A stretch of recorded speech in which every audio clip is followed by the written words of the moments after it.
Assalamu alaikum, my dear respected brothers and sisters in Islam. The high cost of marriage is causing many young couples to wait several years before they can marry. We live in a society where the haram is easy, while many of our parents make the halal hard. Now why you gotta make it hard? Many parents today expect extravagant weddings while they put their kids into nothing but debt. Did you know the average cost of a wedding is $25,000? Not only that, but... Wait, did you say $25,000? Rewind the tape.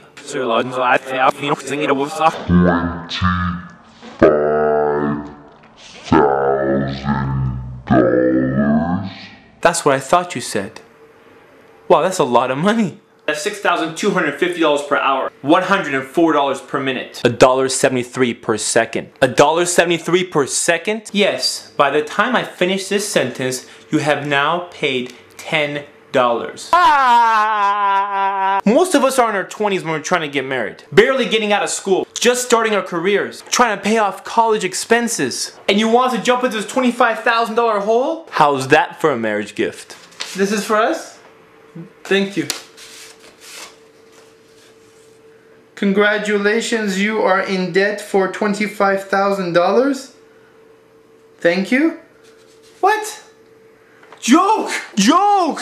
By the time I save up this money, I'll be in my 30s. And then society teaches us to wait, have fun when we get married, and wait till we get a little bit older to have kids. What, am I supposed to wait till I'm 40 until I start having kids? By the time my kid's 10 years old, I'm 50. I'm an old man. Let's go play soccer, Grandpa. I'm not your grandpa, I'm your dad. Whatever happened to getting married when we're young? Protecting us from temptations.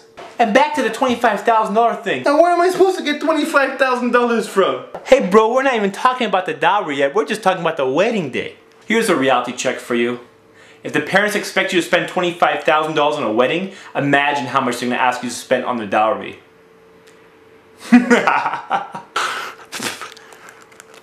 But it's a special day and you're going to remember it for your entire life. First off, the whole wedding thing is not a day. It lasts only a few hours. Second, yeah, I'm gonna remember this because I'm gonna be paying for it for the rest of my life. For those who've never attended one of these fancy weddings, let me break it down for you so I can tell you what you're missing. Imagine sitting alone at a table in a fancy hall, wondering where everyone is, quickly learning that you're the last person to figure out that 6 p.m. on the invitation really means 7 p.m., getting dressed up in uncomfortable clothes, sitting in a huge hall and saying, wow, this must be expensive, getting free refills of soda, eating fancy food, staring at the wedding program, saying salam to the people you only see at weddings, funerals, and Eid, signing guest books, playing with your napkin, taking pictures with the bride and groom, hear speeches by friends and family crying and saying goodbye. By the way, why are you saying goodbye? They're not dying, they're just getting married. Watching his and her PowerPoint presentations. Once again, who came up with this idea? Do you remember when you were a kid and your friends would come over? Your parents would take out your baby pictures and they would show it to them? And you would sit there, and they would laugh at you, and you had to put on that fake smile. You know which smile I'm talking about. Imagine that, but times 10. This time, you're in a suit, sitting in the spotlight, on stage, at your wedding. And all those pictures you thought you burned are now back, on the big screen. On a wall-sized projector, everyone's looking at it and laughing. Everyone and their mama's laughing at you, and you can't do nothing about it. But there is an alternative. Try this. Google the web to find inexpensive wedding invitations. Wow, I can really save some money. How about having your wedding at the best location?